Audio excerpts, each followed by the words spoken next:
ओम नमः शिवाय, ओम नमः शिवाय, ओम नमः शिवाय।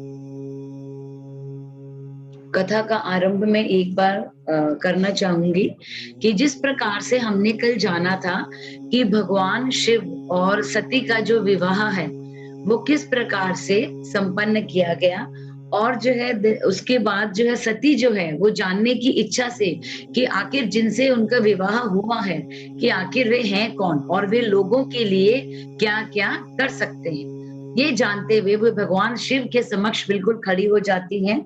और इस प्रकार से भगवान शिव उन्हें अपने बारे में बताते हैं कि आखिर वे कौन हैं और वे क्या-क्या लोगों के जो है भलाई के लिए कर सकते हैं। तो इस प्रकार से कल हमने बहुत ही सुंदर भगवान शिव और सती का विवाह का वर्णन जाना था। आज हम जानेंगे कि दंडकारण्य में शिव को श्री राम के प्रति मस्तक झुकाते देख सती का मोह तथा शिव की आज्ञा से उनके द्वारा श्री राम की परीक्षा। नारद जी बोले, ब्राह्मण विदे प्रजानाथ महाप्राज्ञ दयानिधे, आपने भगवान शंकर तथा देवी सती के मंगलकारी सुयश का श्रवण कराया है। अब इस समय पुनः प्रेम पूर्वक उनके उत्तम यश का वर्णन कीजिए। उन शिव दंपत्ति ने वहां रहकर कौन सा चरित्र किया था? ब्रह्मा जी ने कहा, मुने तुम मुझसे सती और शिव के चरित्र का प्रेम से श्रवण करो। वे दोनों दंपत्ति वहां लौकी की गति का आश्रय ले नित्य निरंतर क्रीड़ा किया करते हैं। तदंतर महादेवी सती को अपने पति शंकर का वियोग प्राप्त हुआ, ऐसा कुछ श्रेष्ठ बुद्धि वाले विद्वानों का कथन है। परंतु मुने, वास्तव में उन दोनों का परस्पर वियोग कैसे हो सकता है, क्योंकि वे दोनों वाणी और अर्थ के समान एक दूसरे के साथ मिले जुले हैं, शक्ति और शक्तिमान हैं तथा चित स्वरूप हैं। फिर भी उनमें लीला विषयक रुचि होने के कारण वह सब कुछ संगठित हो सकता है। शिव और सती यद्यपि ईश्वर हैं, तो भी लौकिक रीति का अनुसरण करके वे जो जो लीलाएं करते हैं वे सब संभव हैं। दक्ष कन्या सती ने जब देखा कि मेरे पति ने मुझे त्याग दिया है, तब वे अपने पिता दक्ष के यज्ञ में गई और वहां भगवान शंकर का अनादर देख उन्होंने अपने शरीर को त्याग दिया। वे ही सती पुनः हिमालय के घर पार्वती के नाम से प्रकट हुई और बड़ी भारी तपस्या करके उन्होंने विवाह के द्वारा दोबारा से भगवान शिव को प्राप्त किया। सूत जी कहते हैं, महर्षियों, ब्रह्मा जी की यह बात सुनकर नारद जी ने विधाता से शिवा और शिव के महान यश के विषय में इस प्रकार पूछा। नारद जी बोले, महाभाग विष्णु शिष्य विधाता, आप मुझे शिवा और शिव के भाव तथा आचार से संबंध रखने वाले उनके चरित्र को विस्तार पूर्वक सुनाइए। तात, भगवान शंकर ने अपने प्राणों से भी प्यारी धर्म पत्नी सती का किस लिए त्याग किया, यह घटना तो मुझे बड़ी विचित्र जान पड़ती है, अतः इसे आप अवश्य कहें। आज आपके पुत्र दक्ष के यज्ञ में भगवान शिव का अनादर कैसे हुआ और वहां पिता के यज्ञ में जाकर सती ने अपने शरीर का त्याग किस प्रकार किया, उसके बाद वहां क्या हुआ, भगवान महेश्वर ने क्या किया, ये सब बातें मुझसे कहिए। इन्हें सुनने के लिए मेरे मन में बड़ी श्रद्धा है। अब ब्रह्मा जी ने कहा, मेरे पुत्रों में श्रेष्ठ महाप्राज्ञ तात नारद, तुम महर्षियों के साथ बड़े प्रेम से भगवान चंद्रमौलिका का यह चरित्र सुनो। श्री विष्णु आदि देवताओं के सेवित पर ब्रह्मा महेश्वर को नमस्कार करके मैं उनके महान अद्भुत चरित्र का वर्णन आरंभ करता हूँ। मुने, यह सब भगवान शिव की लीला है। वे प्रभु अनेक प्रकार की लीला करने वाले, स्वतंत्र और निर्विकार हैं। देवी सती भी वैसी ही है, अन्यथा वैसा कर्म करने से कौन समर्थ हो सकता है। परमेश्वर शिव ही पर ब्रह्म परमात्मा है। एक समय की बात है, तीनों लोकों में विचरने वाले लीला विशारद भगवान रुद्र सती के साथ बैल पर आरूढ़ हो इस भूतल पर भ्रमण कर रहे थे। घूमते घूमते वे दंडकारण्य में आए। वहां उन्होंने लक्ष्मण सहित भगवान श्री राम को देखा, जो रावण द्वारा छल पूर्वक हरी गई अपनी प्यारी पत्नी सीता की खोज कर रहे थे। वे हा सीता ऐसा उच्चारण कर रहे थे। जहां जहां देखते और बारंबार रोते थे। उनके मन में विरह का आवेश छा गया था। सूर्य वंश में उत्पन्न वीर भूपाल दशरथ नंदन भरताग्रज श्री राम आनंद रहित हो श्री लक्ष्मण के साथ वन में भ्रमण कर रहे थे और उनकी कांति फीकी पड़ गई थी। उस समय उदार चेता पूर्ण काम भगवान शंकर ने बड़ी खुशी के साथ उन्हें प्रणाम किया और जय जयकार करके वे दूसरी ओर चल दिए। भक्त वत्सल शंकर ने मन में जो है उसी वन में श्री राम के सामने अपने को प्रकट नहीं किया। भगवान शिव की मुंह में डालने वाली ऐसी लीला देख सती को बड़ी हैरानी हुई। वे उनकी माया से मोहित हो उनसे इस प्रकार बोली। सती कहती हैं, अब देव देव सर्वेश पर ब्रह्म परमेश्वर ब्रह्मा विष्णु आदि सब देवता आपकी ही सदा सेवा करते हैं। आप ही सबके द्वारा प्रणाम करने योग्य हैं। सबको आपका ही सर्वदा सेवन और ध्यान करना चाहिए। वेदांत शास्त्र के द्वारा यत्न पूर्वक जानने योग्य निर्विकार परम प्रभु आप ही हैं। नाथ, ये दोनों पुरुष कौन हैं? इनकी आकृति विरहव्य हथा से व्याकुल दिखाई देती है। ये दोनों धनुर्धर वीर वन में विचरते हुए क्लेश के भागी और दीन हो रहे हैं। इनमें से जो ज्येष्ठ है उसकी अंग कांति नील कमल के समान श्याम है। उसे देखकर किस कारण से आप आनंद विभोर हो उठे थे? आपका चित्त क्यों अत्यंत प्रसन्न हो गया था? आप इस समय भक्त के समान विनम्र क्यों हो गए थे? स्वामिन कल्याणकारी शिव, आप मेरे संशय को सुने।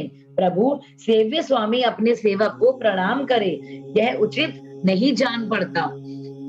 औषधियों के साथ जो है, अब ब्रह्मा जी कहते हैं, नारद, कल्याणमयी परमेश्वरी आदि शक्ति सती देवी ने शिव की माया के वशीभूत होकर जब भगवान शिव से इस प्रकार प्रश्न किया, तब सती की वह बात सुनकर लीला विशारद परमेश्वर शंकर हंसकर उनसे इस प्रकार बोले। परमेश्वर ने कहा, देवी सुनो, मैं प्रसन्नता पूर्वक यथार्थ बात कहता हूँ, इसमें कोई छल नहीं है। वरदान के प्रभाव से ही मैंने इसे आदर पूर्वक प्रणाम किया है। प्रिय, ये दोनों भाई वीरों के द्वारा सम्मानित हैं। इनके नाम है श्री राम और लक्ष्मण। इनका प्राकट्य सूर्य वंश में हुआ है। ये दोनों राजा दशरथ के विद्वान पुत्र हैं। इनमें जो गोरे रंग के छोटे बंधु हैं वे साक्षात शेष के अंग हैं, जिनका नाम लक्ष्मण है। इनके बड़े भैया का नाम श्री राम है। इनके रूप में भगवान विष्णु ही अपने संपूर्ण अंश से प्रकट हुए हैं। उपद्रव इनसे ही दूर रहते हैं। ये साधु पुरुषों की रक्षा और हम लोगों के कल्याण के लिए इस पृथ्वी पर उत्तीर्ण हुए हैं। ऐसा कहकर सृष्टिकर्ता भगवान शंभु चुप हो गए। भगवान शिव की ऐसी बात सुनकर भी सती के मन को इस पर विश्वास नहीं हुआ। क्यों ना हो, भगवान शिव की माया बड़ी प्रबल है। वह संपूर्ण त्रिलोकी को मोह में डाल देने वाली है। सती के मन में मेरी बात पर विश्वास नहीं है। यह जानकर लीला विशारद प्रभु सनातन शंभु क्यों बोले? शिव ने कहा, देवी मेरी बात सुनो।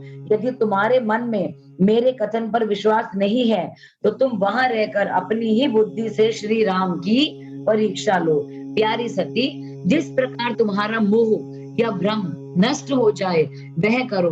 तुम वहां जाकर परीक्षा करो।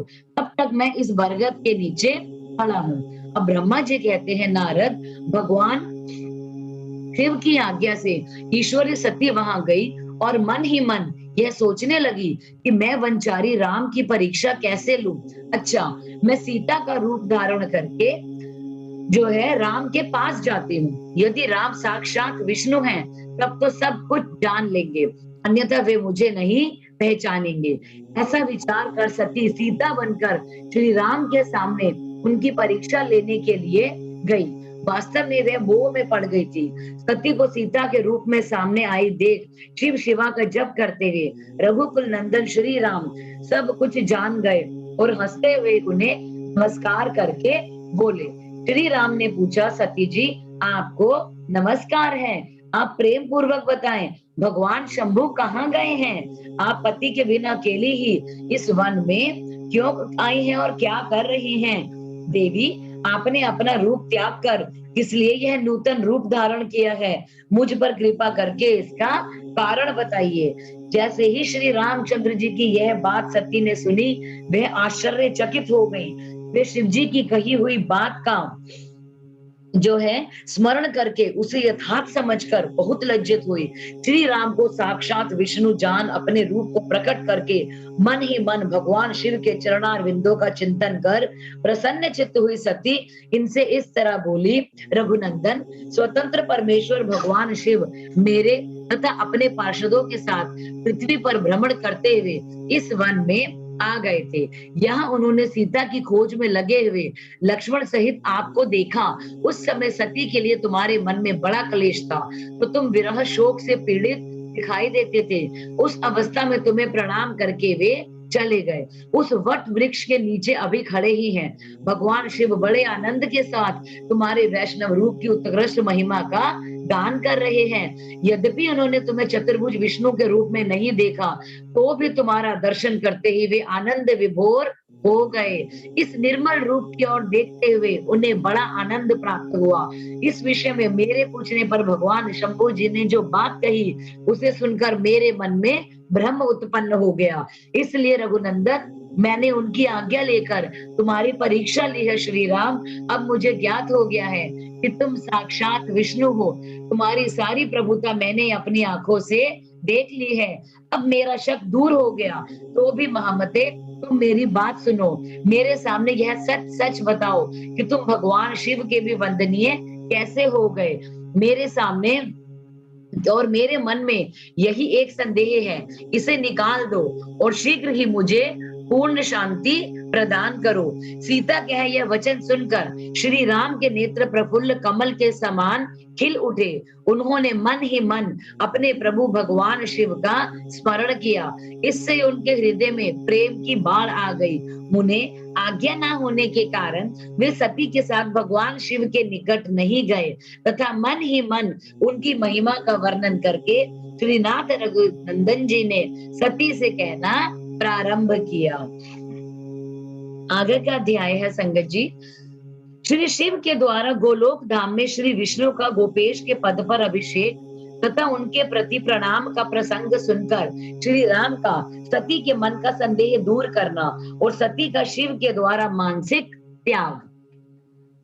अब श्री राम बोले, देवी, प्राचीन काल में एक समय परम सृष्टा भगवान शंभु ने अपने परात्पर धाम में विश्वकर्मा को बुलाकर उनके द्वारा अपनी गौशाला में एक रमणीय भवन बनवाया था, जो बहुत ही विस्तृत था।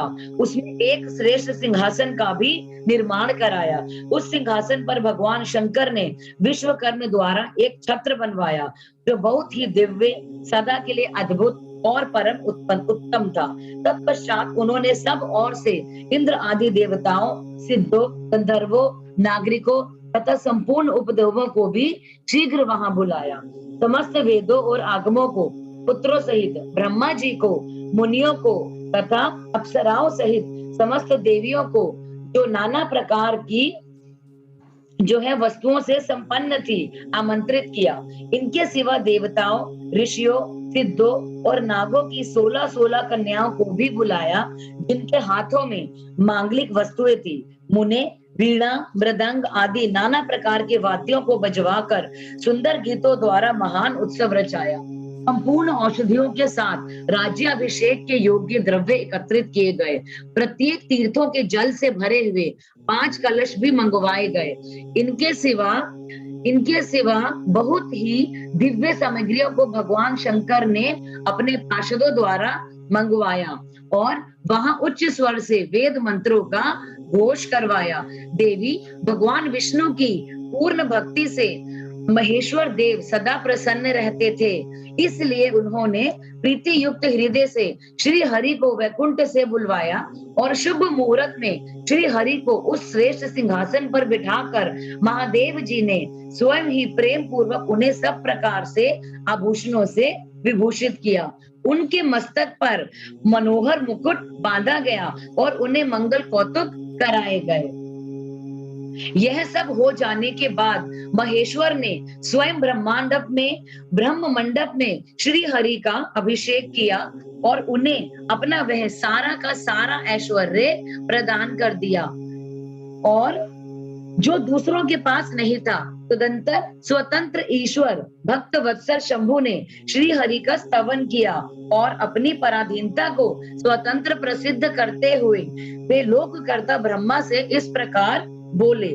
महेश्वर ने कहा, लोकेश, आज से मेरी आज्ञा के अनुसार ये विष्णु हरि स्वयं मेरे वंदनीय हो गए और इस बात को सभी सुन रहे हैं।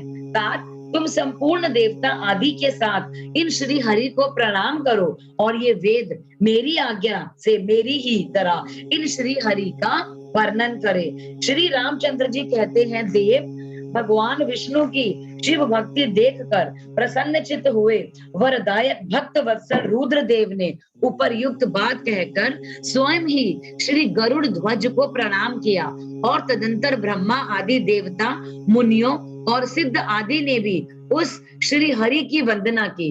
इसके बाद अत्यंत प्रसन्न हुए भक्त वत्सल महेश्वर ने देवताओं के समक्ष श्री हरि को बड़े बड़े वर प्रदान किए। अब महेश्वर बोले, हरे, तुम मेरी आज्ञा से संपूर्ण लोकों के कर्ता, पालक और संहारक हो जाओ। धर्म, अर्थ और काम के दाता तथा दुर्नीति अथवा अन्याय करने वाले जो है दुष्टों को दंड देने वाले हो और महान बल पराक्रम से संपन्न और जगत पूज्य जगदीश्वर बने रहो। सम्रांगण में तुम जो है कहीं भी जीते नहीं जा सकते थे, मुझसे भी तुम कभी पराजित नहीं हो सकते थे। तुम मेरी दी हुई 3 प्रकार की शक्तियों को ग्रहण करो। एक तो इच्छा आदि की सिद्धि और दूसरी नाना प्रकार की लीलाओं को प्रकट करने की शक्ति और तीसरी तीनों लोकों में नित्य स्वतंत्रता। हरे, जो तुमसे द्वेष करने वाले हैं और एक तो आदि की सिद्धि और जो तुमसे द्वेष करने वाले हैं वे निश्चय ही मेरे द्वारा प्रयत्न पूर्वक दंडनीय होंगे। विष्णु, मैं तुम्हारे भक्त को उत्तम मोक्ष प्रदान करूंगा।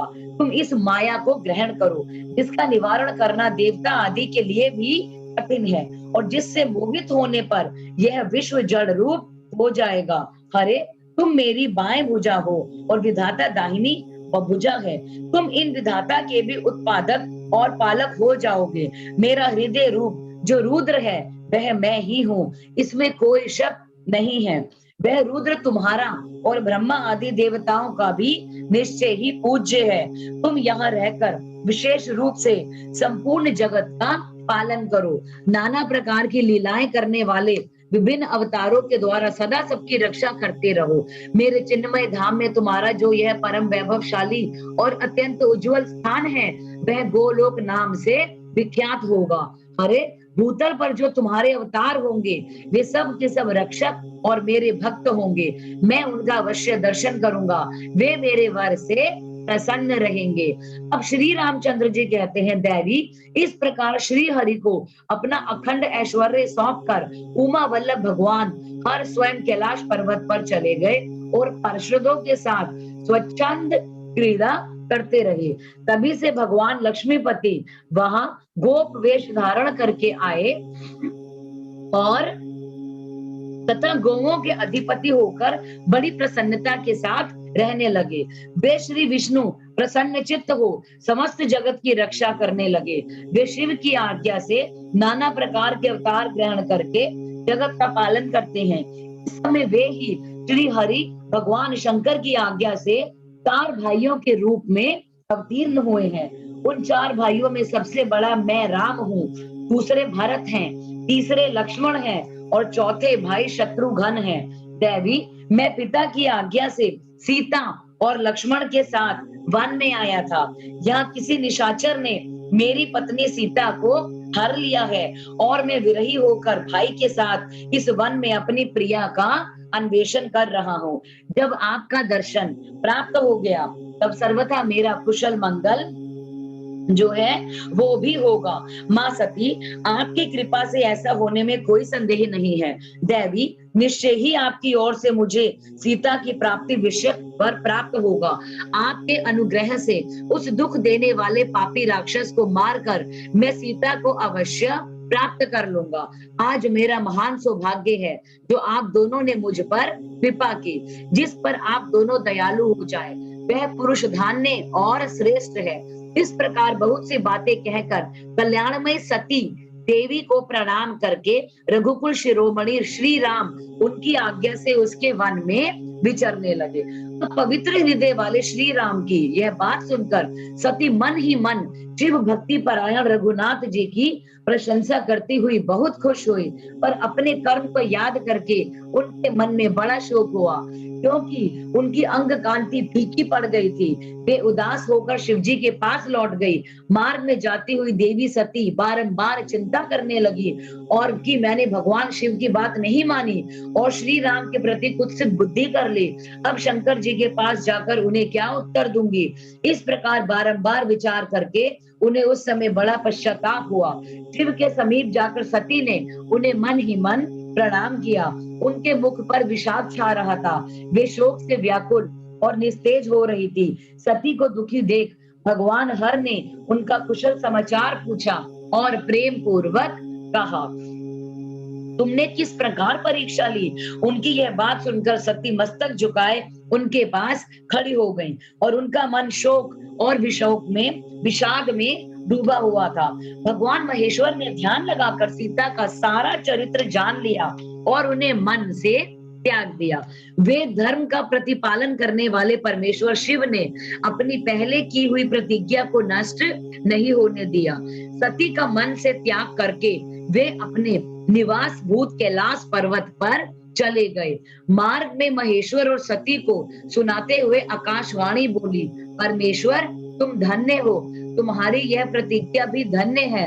तीनों लोकों में तुम्हारे जैसा महायोगी और महाप्रभु दूसरा कोई नहीं है। और वह आकाशवाणी सुनकर देवी सती की कांति फीकी पड़ गई। उन्होंने भगवान शिव से पूछा, नाथ मेरे परमेश्वर, आपने कौन सी प्रतिज्ञा की है, बताइए। सती के इस प्रकार पूछने पर भी उनका हित चाहने वाले प्रभु ने पहले अपने विवाह के विषय में भगवान विष्णु के सामने जो प्रतिज्ञा की थी उसे नहीं बताया। मुने उस समय सती ने अपने प्राण वल्लभ पति भगवान शिव का ध्यान करके उस समस्त कारण को जान लिया जिससे उनके प्रियतम ने उन्हें त्याग दिया था। अब शंभु ने मेरा त्याग कर दिया। इस बात को जानकर दक्ष कन्या सती शीघ्र ही अत्यंत शोक में डूब गई और बारंबार सिसकने लगी। सती के मनोभाव को जानकर शिव ने उनके लिए जो प्रतिज्ञा की थी उसे गुप्त ही रखा और वे दूसरी दूसरी बहुत सी कथाएं कहने लगी। नाना प्रकार की कथाएं कहते हुए वे सती के साथ कैलाश पर जा पहुंचे और श्रेष्ठ आसन पर स्थित हो चित्त वृत्तियों के निरोध पूर्वक समाधि लगा अपने स्वरूप का ध्यान करने लगे। सती मन में अत्यंत विषाद ले अपने उस धाम में रहने लगी। मुने शिवा और शिव के उस चरित्र को कोई नहीं जानता था। महामुने स्वेच्छा से शरीर धारण करके लोक लीला का अनुसरण करने वाले उन दोनों प्रभुओं का इस प्रकार वहां रहते हुए दीर्घ काल व्यतीत हो गया। उसके बाद उत्तम लीला करने वाले महादेव जी ने ध्यान तोड़ा और यह जानकर जगदम्बा सती वहां आई और उन्होंने व्यथित हृदय से शिव के चरणों में प्रणाम किया। उदार चेता शंभु ने उन्हें अपने सामने बैठने के लिए आसन दिया और बड़े प्रेम से सी मनोरम कथाएं कही। उन्होंने वैसी ही लीला करके सती के शोक को तत्काल दूर कर दिया। अब वे पूर्वतः सुखी हो गए। फिर भी शिव जी ने अपनी प्रतिज्ञा को नहीं छोड़ा। बात परमेश्वर शिव के विषय में यह कोई आश्चर्य की बात नहीं समझनी चाहिए। मुनि लोग शिवा और शिव की ऐसी ही कथा कहते हैं। कुछ मनुष्य उन दोनों में वियोग मानते हैं, परंतु उनमें वियोग कैसे संभव था। शिवा और शिव के चरित्र को वास्तविक रूप में कौन जान सकता है। वे दोनों सदा अपनी इच्छा से खेलते और भांति भांति की लीलाएं करते हैं। सती और शिव वाणी और अर्थ की भांति एक दूसरे से नित्य संयुक्त हैं। उन दोनों में वियोग होना संभव है। उनकी इच्छा से ही उनमें लीला वियोग हो सकता है। आगे की कथा इस प्रकार है। प्रयाग में समस्त महात्मा मुनियों के द्वारा किए गए यज्ञ में दक्ष का भगवान शिव को तिरस्कार पूर्वक शाप देना तथा नंदी द्वारा ब्राह्मण कुल को शाप प्रदान, भगवान शिव का नंदी को शांत करना, अब ब्रह्मा जी कहते हैं, नारद, पूर्व काल में समस्त महात्मा मुनि प्रयाग में इकट्ठे हुए थे। वहां सम्मिलित हुए उन सब महात्माओं का विधि विधान से एक बहुत बड़ा यज्ञ हुआ। उस यज्ञ में सनकादि सिद्धगण, देव ऋषि, प्रजापति, देवता तथा ब्रह्मा का साक्षात्कार करने वाले ज्ञानी भी पधारे थे। मैं भी मूर्तिमान महातेजस्वी निगमों और आगमों से युक्त हो सपरिवार वहां पर गया था। अनेक प्रकार से उत्सवों के साथ वहां उनका विचित्र समाज जुटा था और नाना शास्त्रों के संबंध में ज्ञान चर्चा एवं वाद विवाद हो रहे थे। मुने उसी अवसर पर सती तथा पार्षदों के साथ त्रिलोक हितकारी, सृष्टिकर्ता एवं सबके स्वामी भगवान रुद्र भी वहां पर आ पहुंचे। अब भगवान शिव को आया देख संपूर्ण देवताओं, सिद्धों और मुनियों ने और मैंने भी भक्ति भाव से उन्हें प्रणाम किया और उनकी स्तुति की। फिर शिव की आज्ञा पाकर सब लोग प्रसन्नता पूर्वक यथास्थान बैठ गए। भगवान का दर्शन पाकर सब लोग संतुष्ट थे और अपने सौभाग्य की सराहना कर रहे थे। इसी बीच में प्रजापतियों के भी पति प्रभु दक्ष, जो बड़े तेजस्वी थे, अकस्मात घूमते हुए प्रसन्नता पूर्वक वहां पर आए। वे मुझे प्रणाम करके मेरी आज्ञा ले वहां बैठे। दक्ष उन दिनों समस्त ब्रह्मांड के अधिपति बनाए गए थे, अतएव सबके द्वारा सम्माननीय थे। परंतु अपने इस गौरवपूर्ण पद को लेकर उनके मन में बड़ा घमंड आ गया था, क्योंकि वो तत्व ज्ञान से शून्य थे। उस समय समस्त देव ऋषियों ने नतमस्तक हो स्तुति और प्रणाम के द्वारा दोनों हाथ जोड़कर उत्तम तेजस्वी दक्ष का आदर सत्कार किया। परंतु जो नाना प्रकार के लीला विहार करने वाले सबके स्वामी और उत्कृष्ट लीलाकारी स्वतंत्र परमेश्वर हैं, उन परमेश्वर ने उस समय दक्ष को मस्तक नहीं झुकाया। वे अपने आसन पर बैठे ही रहे, खड़े होकर दक्ष का स्वागत नहीं किया। महादेव जी को वहां देव मस्तक झुकाते ना देखकर मेरे पुत्र प्रजापति दक्ष मन ही मन अप्रसन्न हो गए। उन्हें रुद्र पर सहसा क्रोध आ गया। वे ज्ञान शून्य तथा महान अहंकारी होने के कारण महाप्रभु रुद्र को क्रूर दृष्टि से देखकर सबको सुनाते हुए उच्च स्वर से कहने लगे। दक्ष कहते हैं, ये सब देवता, असुर, श्रेष्ठ ब्राह्मण और ऋषि मुझे विशेष रूप से मस्तक झुकाते हैं, परंतु वह जो प्रेतों और पिशाचों से घिरा हुआ महामनस्वी बनकर बैठा है, वह दुष्ट मनुष्य के समान क्यों मुझे प्रणाम नहीं करता? शमशान में निवास करने वाला यह निर्लज जो मुझे इस समय प्रणाम नहीं करता, इसका क्या कारण है? इसके वेदोक्त कर्म लुप्त हो गए हैं। यह भूतों और पिशाचों से सेवित हो मत वाला बना फिरता है और शास्त्रीय विधि की अवहेलना करके नीति मार्ग को सदा कलंकित किया करता है। इसके साथ रहने वाला या इसका अनुसरण करने वाले लोग पाखंडी, दुष्ट, पापाचारी तथा ब्राह्मण को देखकर उद्दंडता पूर्वक उसकी निंदा जो है वो करते हैं और उसकी वह स्वयं ही स्त्री में आसक्त रहने वाला और रति कर्म में ही दक्ष है, अतः मैं इसे शाप देने को उद्यत हूँ। इस प्रकार से क्रोध में जब महेश्वर जो है दक्ष को संगत जी हाथ जोड़कर प्रणाम नहीं करते हैं वो उनको, तो उन्हें बहुत ज्यादा क्रोध आ जाता है और दक्ष जो है साक्षात भगवान शिव को जो है श्राप देने के लिए खड़े हो जाते हैं। यह रुद्र चारों वर्णों से पृथक और कुरूप है, इसे यज्ञ से बहिष्कृत कर दिया जाए। यह शमशान में निवास करने वाला तथा उत्तम कुल और जन्म से हीन है, इसलिए देवताओं के साथ यह यज्ञ में भाग ना पाए। अब ब्रह्मा जी कहते हैं, नारद, दक्ष की यह कही हुई बात सुनकर भृगु आदि बहुत से महर्षि रुद्र देव को दुष्ट मानकर देवताओं के साथ उनकी मिलकर निंदा करने लगे और दक्ष की बात सुनकर नंदी को बड़ा रोष हुआ। उनके नेत्र चंचल हो उठे और वे दक्ष को शाप देने के विचार से तुरंत इस प्रकार बोले। अब नंदीश्वर जो है दक्ष को शाप देने के लिए खड़े हो जाते हैं, क्योंकि वे भगवान शिव के परम भक्त थे। अब नंदीश्वर कहते हैं, अरे रे महामूढ़, दुष्ट बुद्धि शठ दक्ष, तूने मेरे स्वामी महेश्वर को यज्ञ से बहिष्कृत क्यों कर दिया है? जिनके स्मरण मात्र से ये यज्ञ सफल और तीर्थ पवित्र हो जाते हैं, उन महादेव जी को तूने शाप कैसे दे दिया? दुर्बुद्धि दक्ष, तूने ब्राह्मण जाति की चपलता से प्रेरित हो इन रुद्र देव को व्यर्थ ही शाप दे डाला। और महाप्रभु रुद्र सर्वथा निर्दोष हैं, तथापि तूने व्यर्थ ही उनका उपहास किया है। ब्राह्मण धाम जिन्होंने इस जगत की सृष्टि की, जो इसका पालन करते हैं और जो अंत में जिनके द्वारा संहार होगा, उन्हीं इन महेश्वर रूप को तूने शाप कैसे दे दिया। नंदी के इस प्रकार फटकारने पर प्रजापति दक्ष रोष से आग बबूला हो गए और उन्हें शाप देते हुए बोले, अरे रुद्रगणों, तुम सब लोग वेद से बहिष्कृत हो जाओ, वैदिक मार्ग से भ्रष्ट तथा महर्षियों द्वारा परित्यक्त हो पाखंडवाद में लग जाओ और शिष्टाचार से दूर हो जाओ। सिर पर जटा और शरीर में भस्म एवं हड्डियों का आभूषण धारण करके मद्यपान में आसक्त रहो। जब दक्ष ने शिव के पार्षदों को इस प्रकार शाप दे दिया, तब उस शाप को सुनकर शिव के प्रिय भक्त नंदी अत्यंत रोष से विभूषित हो गए। जिलाद पुत्र नंदी भगवान शिव के प्रिय पार्षद और तेजस्वी हैं। वे गर्व से भरे हुए महादुष्ट दक्ष को तत्काल इस प्रकार उत्तर देने लगे।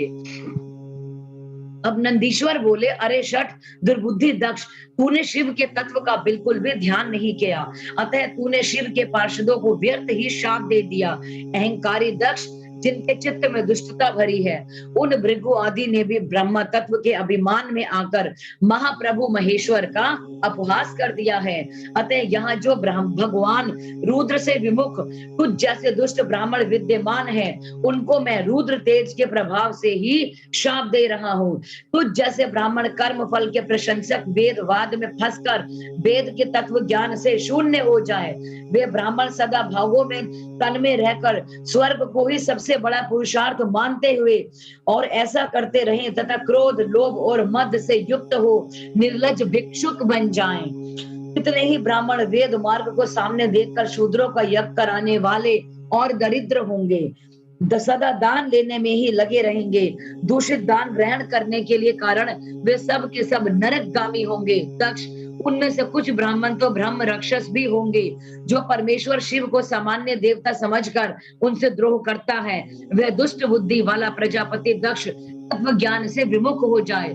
यह विषय सुख की इच्छा से कामना रूपी कपट से युक्त धर्म वाले गृहस्थ आश्रम में आसक्त रहकर कर्म कांड का तथा कर्म फल की प्रशंसा करने वाला सनातन वेदवाद की विस्तार जो है करता रहे। इसका आनंदमय मुख नष्ट हो गया है, इसका आनंदमय मुख नष्ट हो जाए और यह आत्मज्ञान को भूलकर जो है जानवर के समान हो जाए तथा यह दक्ष कर्म भ्रष्ट हो शीघ्र ही बकरे के मुख से युक्त हो जाए।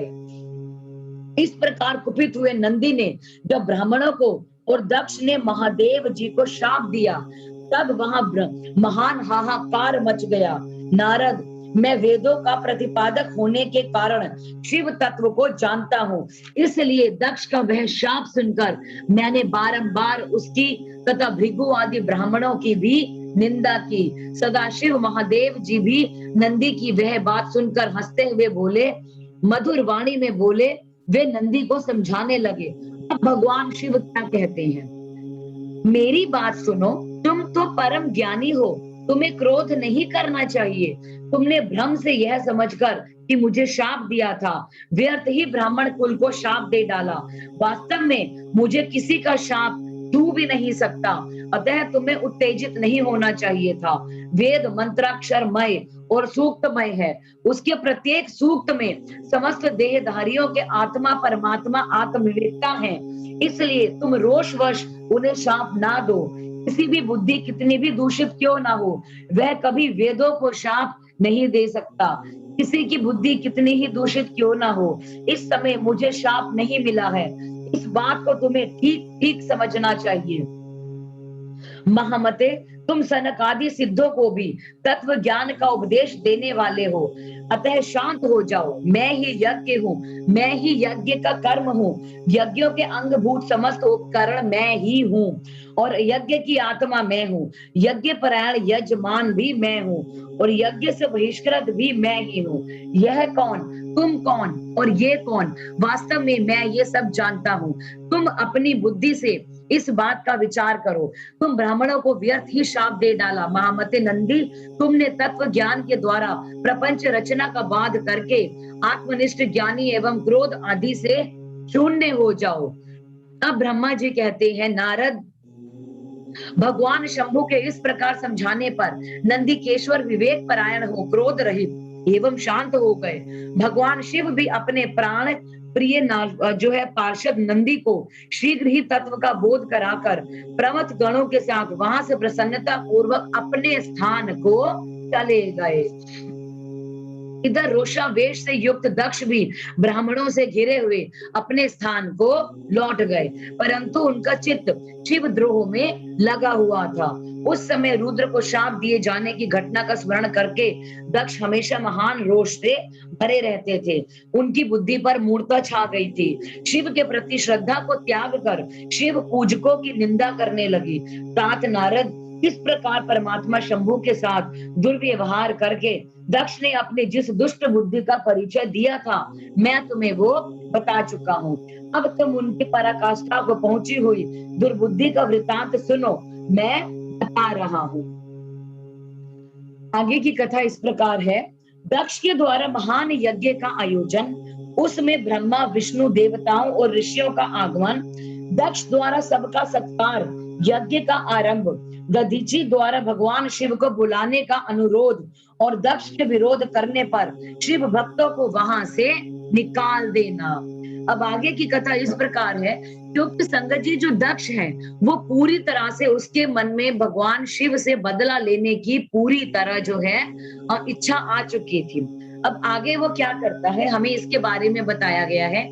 क्योंकि जो नंदी है, जो भगवान शिव के बहुत बड़े भक्त हैं नंदीश्वर जी, वो जो है दक्ष को श्राप दे देते हैं और उनके ब्राह्मणों को। तो अब उसके बाद आगे की कथा इस प्रकार है। अब ब्रह्मा जी कहते हैं नारद, एक समय दक्ष ने बहुत बड़े यज्ञ का आरंभ किया। उस यज्ञ की दीक्षा लेकर उन्होंने उस समय समस्त देव ऋषियों, महर्षियों, देवताओं को बुलाया। वे सब उस यज्ञ में पधारे। अगस्त्य, कश्यप, अत्रि, वामदेव, भृगु, दधीची, भगवान व्यास, भारद्वाज, गौतम, बैल, पराशर, गर्ग, भार्गव, कुकुश, सिद्ध, सुमंतु, त्रिक, कंक और वैशंपायन, ये तथा दूसरे बहुसंख्यक मुनि अपने स्त्री पुरुषों के साथ ले मेरे पुत्र दक्ष के यज्ञ में हर्ष पूर्वक सम्मिलित हो गए। अब इसके सिवा समस्त देवगण, महान अभयुद्धशाली लोकपालगण और सभी उप देवता अपनी उपकारक सैन्य शक्ति के साथ वहां पर पधारे थे। अब दक्ष ने प्रार्थना करके सदल बल मुझ विश्व सृष्टा ब्रह्मा को भी सत्य लोक से बुलवाया था। इसी तरह भांति भांति से सादर प्रार्थना करके वैकुंठ लोक से भगवान विष्णु भी उस यज्ञ में बुलाए गए। शिव द्रोही दुरात्मा दक्ष ने उन सब का बड़ा सत्कार किया। विश्वकर्मा ने अत्यंत दीप्तिमान, विशाल और बहुमूल्य दिव्य भवन बनाए थे। दक्ष ने ही वे भवन समागत अतिथियों को ठहरने के लिए दिए। सभी लोग सम्मानित हो उन संपूर्ण भवनों में यथा योग्य स्थान पाकर ठहरे हुए थे। दक्ष का वह महायज्ञ उस समय कनखल नामक तीर्थ में हो रहा था। उसमें दक्ष ने भृगु आदि तपोधनों को ऋतवज बनाया। संपूर्ण मरुद गणों के साथ स्वयं भगवान विष्णु उसके अधिष्ठाता थे। मैं वेदत्रय की विधि को दिखाने या बताने वाला ब्रह्मा बना था। इस तरह संपूर्ण दिक्पाल अपने आयुधों और परिवारों के साथ द्वारपाल एवं रक्षक बने थे और सदा कौतूहल पैदा करते थे। स्वयं यज्ञ सुंदर रूप धारण करके दक्ष ने उस यज्ञ मंडल में उपस्थित था। महामुनियों में श्रेष्ठ सभी महर्षि स्वयं वेदों को धारण किए हुए थे। अग्नि ने भी उस यज्ञ महोत्सव में शीघ्र ही हविष्य ग्रहण करने के लिए अपने सहस्रों रूप प्रकट किए थे। वह 88,000 ऋत्विज एक साथ हवन कर रहे थे और 64,000 देव ऋषि उद्गाता थे। अर्धवायु एवं होता भी उतने ही हैं। नारद आदि देव ऋषि और सप्त ऋषि पृथक पृथक गान करते रहे। दक्ष ने अपने बस 10 महायज्ञ में गंधर्वों, विधारधरों, सिद्धों, 12 आदित्यों, उनके गणों, यज्ञों तथा नागलोक में विचरने वाले समस्त नागों का भी बहुत बड़ी संख्या में वरण किया था। ब्रह्म ऋषि, राज ऋषि, देव ऋषि के समुदाय तथा बहुसंख्यक नरेश भी उसमें आमंत्रित थे। अर्थात संगत जी उस यज्ञ में बहुत से लोग आमंत्रित थे जो अपने मित्रों, मंत्रियों और सेनाओं के साथ आए हुए थे। यजमान दक्ष ने उस यज्ञ में वसु आदि समस्त गण देवताओं का भी वरण किया था। अब और जो है कौतुक और मंगलाचार करके जब दक्ष ने यज्ञ की दीक्षा ली तथा जब उनके लिए बारंबार स्वस्ति वाचन किए गए, तब वे अपनी पत्नी के साथ बड़ी शोभा पाने लगे। इतना सब करने पर भी दुरात्मा दक्ष ने उस यज्ञ में भगवान शंभु को आमंत्रित नहीं किया। अब उन्होंने जो है गुस्से में आकर भगवान शंभु को आमंत्रित नहीं किया। उनकी दृष्टि में कपालधारी होने के कारण वे निश्चय ही यज्ञ में भाग पाने योग्य नहीं थे। सती प्रजापति दक्ष की प्रिय पुत्री थी, तो भी कपाली की पत्नी होने के कारण दोषदर्शी दक्ष ने उन्हें अपने यज्ञ में नहीं बुलाया। इस प्रकार जब दक्ष का वह यज्ञ महोत्सव आरंभ हुआ और यज्ञ मंडप में आए हुए सब ऋत्विज अपने अपने कार्यों में संलग्न हो गए, उस समय वहां भगवान शंकर को उपस्थित ना देखकर शिव भक्त दधीची का चित्त अत्यंत उद्विग्न हो उठा और वे बोले।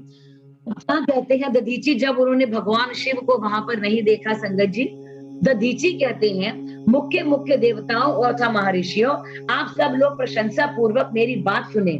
इस यज्ञ महोत्सव में भगवान शंकर नहीं आए हैं। इसका क्या कारण है? यद्यपि हे देवेश्वर, बड़े बड़े मुनि और लोकपाल तक यहाँ पधारे हैं, और तथापि उन महात्मा पिनाक पाणी शंकर के बिना यह यज्ञ अधिक शोभा नहीं पा रहा है। बड़े बड़े विद्वान कहते हैं कि मंगलमय भगवान शिव की कृपा दृष्टि से ही समस्त मंगल कार्य संपन्न हो जाता है, जिसका ऐसा प्रभाव है। आगे जो कि जिनका ऐसा प्रभाव है वे पुराण पुरुष वृषभ ध्वज परमेश्वर श्री नीलकंठ यहाँ क्यों नहीं दिखाई दे रहे हैं? दक्ष जिनके संपर्क में आने पर अथवा जिनके स्वीकार कर लेने पर अमंगल ही मंगल हो जाते हैं, जिनके 15 नेत्रों से देखे जाने पर बड़े बड़े नगर तत्काल मंगलमय हो जाते हैं, उनका इस यज्ञ में पदार्पण होना अति आवश्यक है। इसलिए तुम्हें खुद ही परमेश्वर शिव को शीघ्र ही यहाँ पर बुलाना चाहिए, अथवा ब्रह्म प्रभावशाली विष्णु, देवराज इंद्र, लोकपाल गणों, ब्राह्मणों और सिद्धों की सहायता से सर्वथा प्रयत्न करके इस समय यज्ञ की पूर्ति के लिए तुम्हें भगवान शंकर को यहाँ पर लाना चाहिए। आप अब लोग इस स्थान पर जाएं जहां महेश्वर देव विराजमान हैं। वहां से दक्ष नंदिनी सती के साथ भगवान शंभु को यहाँ तुरंत ले आए। देवेश्वरों, जगदम्बा सहित वे परमात्मा शिव यदि यहाँ आ जाएं तो उनसे सब कुछ पवित्र हो जाएगा और उनके स्मरण से, उनके नाम लेने से सारा कार्य पुण्य में बन सकता है।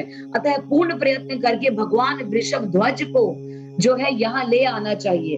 अब भगवान शंकर के यहाँ पदार्पण करते ही यह यज्ञ पवित्र हो जाएगा, अन्यथा यह पूरा नहीं हो सकेगा, यह मैं सत्य कहता हूँ। अब दधीची का यह वचन सुनकर दुष्ट मूढ़ बुद्धि वाले मूढ़ दक्ष ने कहा, द्वेष से पूर्वक कहा, भगवान विष्णु संपूर्ण देवताओं के मूल हैं, जिनमें सनातन धर्म प्रतिष्ठित है। जब इनको मैंने सादर बुला लिया है, तब इस यज्ञ कर्म में क्या कमी हो सकती है? वे कहते हैं कि क्योंकि भगवान विष्णु जो है वो हर पदार्थ में, हर चीज में विद्यमान है। यदि मैंने विष्णु को बुला लिया तो भगवान शिव का क्या काम है, जिसमें वेद, यज्ञ और नाना प्रकार के समस्त कर्म प्रतिष्ठित हैं। वे भगवान विष्णु तो यहाँ आ ही गए हैं। वे भगवान विष्णु इसके सिवा उपनिषदों और विविध आगमों के साथ यहाँ पधारे हैं। अब देवगणों के साथ स्वयं देवराज इंद्र का भी शुभागमन हुआ है, तथा आप जैसे निष्पाप महर्षि भी यहाँ आए हैं। योग, शांत, सुपात्र, वेद और वेदार्थ के तत्व को जानने वाले हैं और दृढ़ता पूर्वक व्रत का पालन करते हैं। और वे सब और स्वयं आप भी जो है जब यहाँ पदार्पण कर चुके हैं, तब हमें जो है हमें यहाँ रुद्र से क्या प्रयोजन है? वे प्रवर, मैंने ब्रह्मा जी के कहने से ही अपनी कन्या रुद्र को ब्याह दी थी, और वैसे मैं जानता हूँ कि हर कुलीन नहीं है, उनके ना माता है ना पिता है। वे भूतों, प्रेतों और पिशाचों के स्वामी हैं, अकेले रहते हैं। उनका अतिक्रमण करना दूसरों के लिए अत्यंत कठिन है। वे आत्म प्रशंसक, मूढ़, जड़, मौनी और ईर्ष्यालु हैं। इस यज्ञ कर्म में बुलाने योग्य नहीं है, इसलिए मैंने उनको यहाँ पर नहीं बुलाया है। अतः दधीची जी, आपको फिर कभी ऐसी बात नहीं करनी चाहिए। मेरी प्रार्थना है कि आप सब लोग मिलकर मेरे इस महान यज्ञ को सफल बनाएं। अब दक्ष की यह बात सुनकर दधीची ने समस्त देवताओं और मुनियों के सुनते हुए वह सारक घृत बात कही। अब दधीची कहते हैं, दक्ष, उन भगवान शिव के बिना यह महान यज्ञ अयज्ञ हो गया है। अब यह यज्ञ कल्याण लेने योग्य ही नहीं रह गया है और विशेषतः इस युग में तुम्हारा विनाश हो जाएगा। ऐसा कहकर दधीची दक्ष की यज्ञशाला से अकेले ही निकल पड़े और तुरंत अपने आश्रम को चल दिए। तदंतर जो मुख्य मुख्य शिव भक्त तथा शिव के मत का अनुसरण करने वाले थे, वे भी दक्ष को वैसा ही शाप देकर वहां से तुरंत निकले और अपने आश्रमों को चले गए। मुनिवर दधीची तथा दूसरे ऋषियों के उस यज्ञ मंडप से निकल जाने पर दुष्ट बुद्धि शिवद्रोही ने दक्ष ने उस मुनियों का उपहास करते हुए कहा। अब दक्ष कहते हैं कि जिन्हें शिव ही प्रिय हैं, वे नाम मात्र के ब्राह्मण दधीची चले गए। उन्हीं के समान जो दूसरे थे, वे भी मेरे यज्ञशाला से निकल गए। यह बड़ी शुभ बात हुई। मुझे सदा अभीष्ट है जिनके चित्त की विचार शक्ति नष्ट हो गई है, जो मंद बुद्धि और मिथ्यावाद में लगे हुए हैं, ऐसे वेद बहिष्कृत दुराचारी लोगों को यज्ञ कर्म में तत्पर त्याग देना चाहिए। विष्णु आदि आप सब देवता और ब्राह्मण वेदवादी हैं, अतः मेरे इस यज्ञ को शीघ्र ही सफल बना दीजिए। ब्रह्मा जी कहते हैं कि दक्ष की यह बात सुनकर शिव की माया से मोहित हुए समस्त देव ऋषि उस यज्ञ में देवताओं का पूजन और हवन करने लग गए और मुनीश्वर नारद जो है उसका जो है वर्णन किया। और मुनीश्वर नारद इस प्रकार उस यज्ञ को जो श्राप मिला उसका वर्णन किया गया। अब यज्ञ के विध्वंस की घटना को बताया गया है, आदर पूर्वक सुनो। अब यज्ञ का जो है पूरा विध्वंस हो जाता है और वो किस प्रकार होता है संगत जी हम जानेंगे। अब दक्ष यज्ञ का समाचार पा सती का शिव से वहां चले जाने के लिए अनुरोध। दक्ष के शिव द्रोह को जानकर भगवान शिव की आज्ञा से देवी सती का पिता के यज्ञ मंडप की ओर शिव गणों के साथ प्रस्थान। अब ब्रह्मा जी कहते हैं, नारद, जब देवी ऋषि गण बड़े उत्साह और हर्ष के साथ दक्ष के यज्ञ में जा रहे थे, उसी समय दक्ष कन्या देवी सती गंधमादन पर्वत पर चंदोवे से युक्त भारागृह में सखियों से घिरी हुई भांति भांति की उत्तम क्रीड़ाएं कर रही थी। प्रसन्नता पूर्वक क्रीड़ा में लगी हुई देवी सती ने उस समय रोहिणी के साथ दक्ष यज्ञ में जाते हुए चंद्रमा को देखा और उसे देखकर वह अपनी हितकरणी प्राण प्यारी श्रेष्ठ सखी विजया से बोली, मेरी सखियों में श्रेष्ठ प्राण प्रिय विजय, जल्दी जाकर पूछ तो आ, ये चंद्रदेव रोहिणी के साथ कहाँ जा रहे हैं। सती के इस प्रकार आज्ञा देने पर विजया तुरंत उनके पास गई तथा यथोचित शिष्टाचार के साथ पूछा, चंद्रदेव आप कहाँ जा रहे हैं। विजया का यह प्रश्न सुनकर चंद्रदेव ने अपनी यात्रा का उद्देश्य बता दिया कि दक्ष के यहाँ होने वाले यज्ञोत्सव आदि का सारा वृतांत कहा। वह सब सुनकर विजया बड़ी उतावली के साथ देवी के पास गई और चंद्रमा ने जो कुछ कहा था वह सब कुछ उसने कह दिया। और उसे सुनकर जो कालिका सती देवी को बड़ी हैरानी हुई। अपने यहाँ सूचना ना मिलने पर क्या कारण है, यह बहुत सोचने विचारने पर भी उसकी समझ में नहीं आया। तब उन्होंने पार्षदों से घिरे हुए अपने स्वामी भगवान शिव के पास जाकर भगवान शंकर से पूछा। सती बोली, प्रभु, मैंने सुना है कि मेरे पिताजी के यहाँ कोई बहुत बड़ा यज्ञ है, उसमें बहुत बड़ा उत्सव होगा, उसमें सब देव ऋषि इकट्ठे हो रहे हैं। देव देवेश्वर पिताजी के उस महान जो है उस रुचि में क्यों नहीं है, उसमें देव ऋषि इकट्ठे हैं, उस महान यज्ञ में चलने की रुचि आपको क्यों नहीं है। इस विषय में जो बात हो वह सब मुझे बताइए। महादेव, सुहदों का यह धर्म है कि वे सुहदों के साथ मिले जुले, यह मिलन उनके महान प्रेम को बढ़ाने वाला होता है। अतः प्रभु मेरे स्वामी, आप मेरी प्रार्थना मानकर सर्वदा प्रयत्न करके मेरे साथ पिताजी के यज्ञशाला में आज ही चलिए। सती की यह बात सुनकर भगवान महेश्वर देव, जिनका हृदय दक्ष के वाग वाणों से घायल हो चुका था, मधुर वाणी में बोले, देवी, तुम्हारे पिता दक्ष मेरे विशेष द्रोही हो गए हैं। जो प्रमुख देवता और ऋषि अभिमानी, मूढ़ और ज्ञान शून्य हैं, वे ही सब तुम्हारे पिता के यज्ञ में गए हैं। जो लोग बिना बुलाए दूसरे के घर जाते हैं, वे वहां अनादर पाते हैं, जो मृत्यु से भी बढ़कर कष्टदायक होता है। और अतः प्रिय, तुमको और मुझको तो विशेष रूप से यज्ञ में नहीं जाना चाहिए, क्योंकि वहां हमें बुलाया नहीं गया है। मैंने यह बात बिल्कुल सच कही है। महात्मा महेश्वर के ऐसा कहने पर सती रोष पूर्वक बोली, शंभो, आप सबके ईश्वर हैं, जिनके जाने से यज्ञ सफल होता है, उन्हें आपको मेरे दुष्ट पिताजी ने इस समय आमंत्रित नहीं किया है। प्रभु, उस दुरात्मा का अभिप्राय क्या है? वह सब मैं संपूर्ण दुरात्मा देव ऋषियों के मनोभाव में भी पता लगाना चाहती हूँ। अतः प्रभु, मैं आज ही पिता के यज्ञ में जाती हूँ। नाथ महेश्वर, आप मुझे वहां जाने की आज्ञा दे दें। देवी सती की ऐसा कहने पर सर्वज्ञ, सर्वद्रष्टा, सृष्टिकर्ता एवं कल्याण स्वरूप साक्षात भगवान रुद्र उनसे इस प्रकार बोले। अब शिव ने कहा, उत्तम व्रत का पालन करने वाली देवी, यदि इस प्रकार तुम्हारी रुचि वहां अवश्य जाने के लिए हो गई है, तो मेरी आज्ञा से तुम शीघ्र अपने पिताजी के यहाँ चले जाओ। यह नंदी वृषभ सुसज्जित है। तुम एक महारानी के अनुरूप राजोपचार साथ ले सादर इस पर सवार हो बहुसंख्यक प्रमथ गणों के साथ यात्रा करो। प्रिय, इस विभूषित वृषभ पर आरूढ़ हो जाओ। रुद्र के इस प्रकार आदेश देने पर सुंदर आभूषणों से अलंकृत सती देवी सब साधनों से युक्त हो अपने पिता के घर की ओर चल पड़ी।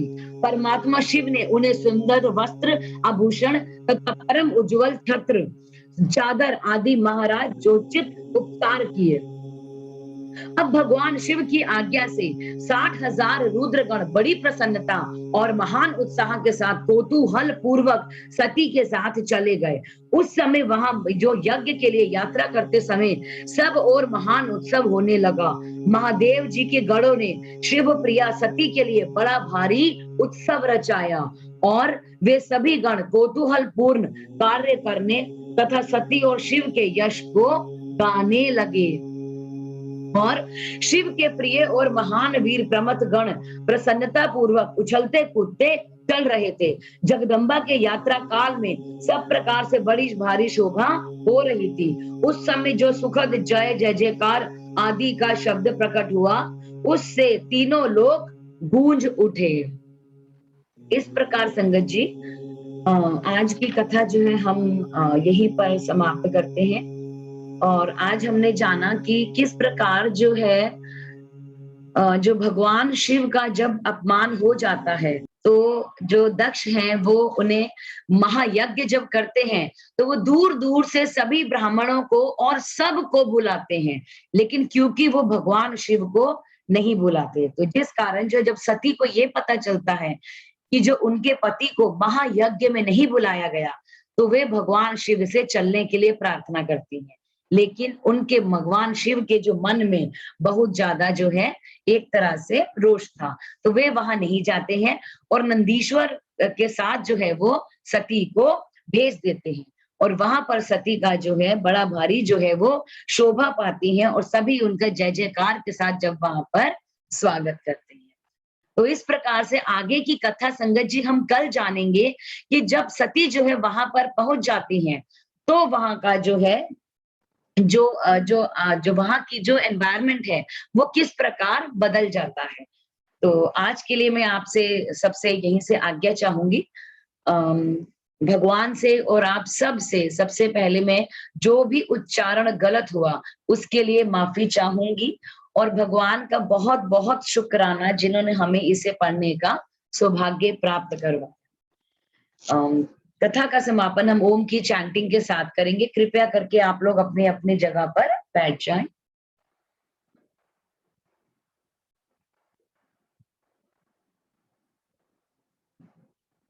ओ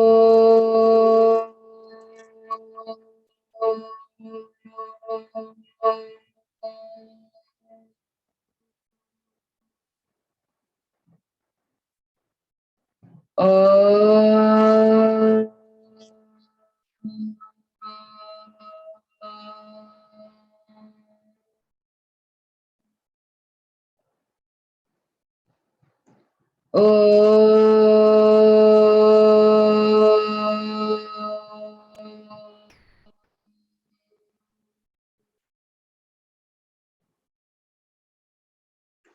सब लोगों से आज्ञा चाहूंगी। ओम नमः शिवाय, ओम नमः शिवाय, ओम नमः शिवाय। जय गुरु।